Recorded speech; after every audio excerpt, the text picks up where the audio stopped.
নমস্কাৰ এনে ষ্টাডিজ বাই চেনেলটোলৈ স্বাগতম জনাইছোঁ। মই আগৰ এটা ভিডিঅ'ত বালকৰ ইলেক্টিভ ছাবজেক্ট বাদ দি বাকী যিখিনি 5টা ছাবজেক্ট আছে সকলোবিলাকৰে মই কি কৰিছোঁ, হাফ ইয়াৰলিত কি আহিব চিলেবাছটো মই ধুনীয়াকৈ আলোচনা কৰিছোঁ। কিন্তু তোমালোকক মই তাতে কমেণ্ট কৰিছিলোঁ যে তোমালোকৰ কি ইলেক্টিভ ছাবজেক্ট লৈছা সেইটো মোক কমেণ্ট কৰি দিবা। সেই হিচাপত মই আৰু এটা ভিডিঅ' লৈ আনিম, তাতে মই চিলেবাছখিনি ডিছকাছ কৰিম হাফ ইয়াৰলি এক্সামত কি আহিব। যিহেতু ইলেক্টিভ ছাবজেক্টৰ বিষয়ে সকলোৱে আলোচনা নকৰে, বেছিভাগে মেইন ছাবজেক্টটো লৈয়ে ব্যস্ত থাকে আৰু পিছত গৈ কি হয় এইটো ছাবজেক্টত তোমালোকে কম নম্বৰ পোৱা, ইম্পৰ্টেঞ্চ নিদিয়া সেইকাৰণে। কিন্তু মই তোমালোকক ক্লাছ 10 যিহেতু এইটো ইলেক্টিভ কি ইলেক্টিভ কম্পালচৰি তোমালোকে পাছ কৰিবই লাগিব। এইটো ফেইল কৰিলে ফেইল, এনেও আজিকালি ফেইল, কিন্তু ইলেক্টিভটো পাছ কৰিবই লাগিব তোমালোকে। তো সেই কমেণ্টত বেছিভাগৰে কি আহিছে যে জিঅ'গ্ৰাফী আৰু হিন্দী, ইলেক্টিভ ছাবজেক্ট বেছিভাগৰে জিঅ'গ্ৰাফী আৰু হিন্দী বুলি কমেণ্ট কৰিছে। সেইকাৰণে মই এইটো ভিডিঅ'ত জিঅ'গ্ৰাফী ইলেক্টিভ আৰু হিন্দী ইলেক্টিভৰ কি হাফ ইয়াৰলিত আহিব, কোন কেইটা চেপ্টাৰ আহিব সেইখিনি মই আলোচনা কৰিম।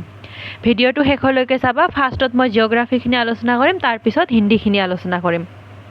আধুনিক ভূগোল কিতাপখন তোমালোকে উলিয়াই ৰাখা। তাতে কোন কেইটা আহিব, প্ৰথমৰ 4টা আহিব। প্ৰথম অধ্যায় আহিব ভূ আকৃতিক প্ৰক্ৰিয়া, ইয়াৰে গোটেইখিনি লাগিব। তাৰপিছত দ্বিতীয় অধ্যায় আহিব পৰিৱেশ আৰু পাৰিৱেশিক ভূগোলৰ ধাৰণা। তৃতীয় অধ্যায় আহিব অঞ্চল বা আঞ্চলিক ভূগোলৰ ধাৰণা। পৃথিৱীৰ আঞ্চলিক ভূগোল এই 3.02 এইটোৰ পৰা অলপ বেছি কুৱেশ্যন আহে। তাৰপিছত তোমালোকৰ কি আহিব, চতুৰ্থ অধ্যায় আমেৰিকা যুক্তৰাষ্ট্ৰৰ আঞ্চলিক ভূগোল। তোমালোকক মই এই 4টা চেপ্টাৰে বহুত ধুনীয়াকৈ আলোচনা কৰিম। বেছি অহা নাই, তোমালোকৰ ফাৰ্ষ্ট ইউনিট টেষ্টত যিখিনি আহিছে তাতকৈ এটা চাগে চেপ্টাৰ বেছি আহিব হাফ ইয়াৰলিত। ইজি হয়, মই গোটেইখিনিয়ে তোমালোকক ধুনীয়াকৈ আলোচনা কৰিম। ইম্পৰ্টেণ্ট কুৱেশ্যন কি পঢ়িব লাগিব। জিঅ'গ্ৰাফীৰ একেবাৰে কুৱেশ্যন ৰিপিট হয়, বেছি টেনশ্যন নাই, ভিতৰৰ পৰা বেছি বনাই নিদিয়ে, ৰিপিটেড কুৱেশ্যন আহে।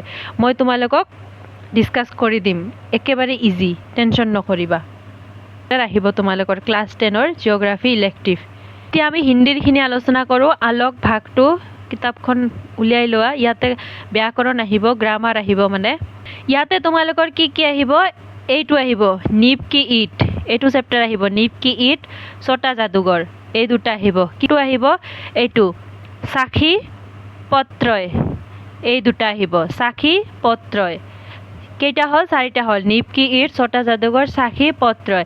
আৰু ব্যাকৰণ আহিব এইখিনি লিংগ, বচন, কাৰক, সন্ধি, সমাস, উপসৰ্গ, প্ৰত্যয়, পৰ্যায়বাচী শব্দ, বিপৰীতাৰ্থক শব্দ, অনেক শব্দ কে লিয়ে এক শব্দ, মুহাৱৰে এবং ক্তিয়া, বাক্য শুদ্ধি, বাক্য পৰিৱৰ্তন।